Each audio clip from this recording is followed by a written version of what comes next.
কেউ যদি বলে আমি প্রভু যিশুকে বিশ্বাস করি বা একমাত্র মুক্তিদাতা হিসেবে বিশ্বাস করি, কিন্তু মন্ত্রতন্ত্র তাবিজ মাদুলি ঝাড়ফুঁক করা এইসবের দিকে আবার যায়, অর্থাৎ শয়তানের কাছে প্রার্থনা করে, বিভিন্ন মন্দ শক্তির কাছে বিভিন্ন জিনিস চায়, সুতরাং সেই ব্যক্তি বিশ্বাসী না। সে দাবি করতে পারে সেই ব্যক্তি বিশ্বাসী না, সে বিশ্বাস যীশু খ্রিস্টের উপরে যদি রাখে, তাহলে আবার তার সাথে সাথে অন্য দিকেও রাখে, অন্যকেও ঈশ্বরের জায়গায় বসায়, অর্থাৎ সে এখনও বিশ্বাসী হয়নি, পরিত্রাণ পায়নি।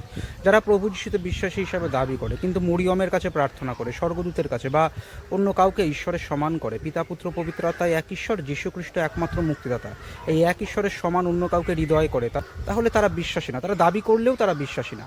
তাদের বিশ্বাসটা দুই জায়গায় হয়ে রয়েছে, আর এটাই ভুল। একমাত্র যীশু খ্রিস্ট মুক্তিদাতা, পিতা পুত্র পবিত্র আত্মায় এক ঈশ্বর, এই ঈশ্বরের উপর নির্ভর থাকতে হবে যে প্রভু যীশু আমার পাপের জন্য জীবন দিয়েছেন, উত্থাপিত হয়েছেন, তিনি সমস্ত কিছু করেছেন বলে আমি মুক্তি পাই এবং স্বর্গে আমি উপস্থিত হবই। এটা তার অনুগ্রহ, অর্থাৎ বিশ্বাসটা শুধুমাত্র তার উপরে থাকবে। যিশু যিশু করি কিন্তু বিভিন্ন দিকে অন্য দিকে ভরসা রাখি হৃদয়ের মধ্যে, বা আমরা হৃদয়ের মধ্যে অন্য কোনো ব্যক্তিত্বকে ঈশ্বরের জায়গায় বসাই, তাহলে সেই বিশ্বাস সঠিক বিশ্বাস না। কেউ হয়তো যিশুকে বিশ্বাস করে কিন্তু মরিয়ম স্বর্গদূতের কাছে প্রার্থনা করে না, বা অন্য কাউকে ঈশ্বরের জায়গায় বসায় না, যীশু খ্রিস্টের অনুগ্রহকে মানে, কিন্তু আবার মনে করে পরিত্রাণ হারিয়ে যেতে পারে, তাহলেও কিন্তু সে সঠিক বিশ্বাসী না। যারা মনে করে পরিত্রাণ হারিয়ে যেতে পারে, তারা হয়তো যিশুকে ডাকছে কিন্তু নির্ভর করে নিজের উপরে, সেটাও ভুল।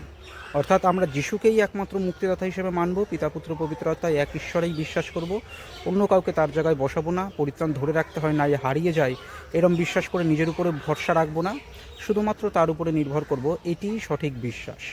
এইভাবে যারা বিশ্বাস করে তারা পরিত্রাণ পেয়েছে, তারা অবশ্যই স্বর্গে উপস্থিত হবে।